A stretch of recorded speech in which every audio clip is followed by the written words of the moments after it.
Hello అండి. Welcome to my YouTube channel. మీలో కూడా నాలా దొండకాయ అంటే నచ్చిన వాళ్ళు ఉన్నారా? అలా అయితే ఒకసారి ఈ రెసిపీని ట్రై చేసి చూడండి. కన్ఫర్మ్‌గా నచ్చుతుంది. ఇంక ప్రాసెస్ స్టార్ట్ చేద్దామా?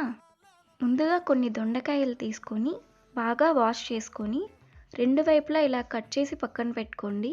తర్వాత స్టవ్ వెలిగించి ఒక పాన్ పెట్టుకొని అందులో కొద్దిగా పల్లీలు, జీలకర్ర అండ్ జీడిపప్పు వేసి వేయించి పక్కన పెట్టుకోండి.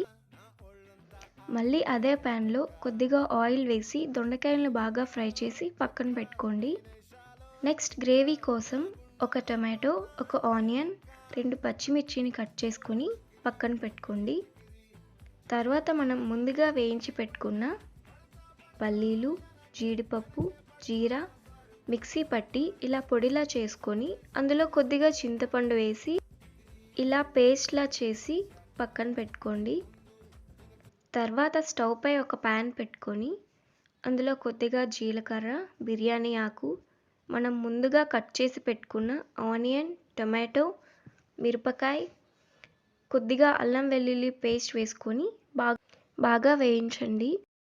తర్వాత మనం మిక్సీ పట్టి ఉంచిన పేస్ట్ ఇందులో వేసుకొని బాగా కలుపుకోండి. అందులో ఒక స్పూన్ సాల్ట్, 2 స్పూన్స్ కారం, 1 స్పూన్ పసుపు వేసుకొని బాగా కలుపుకోవాలి. కొంచెం దగ్గరైన తర్వాత కొద్దిగా వాటర్ వేసుకొని మనం ముందుగా వేయించి పెట్టుకున్న దొండకాయలను వేసుకోవాలి. అది కొద్దిగా దగ్గరైన తర్వాత లాస్ట్‌లో కొంచెం కొత్తిమీర వేసుకుంటే దొండకాయ gravy curry ready. Thanks for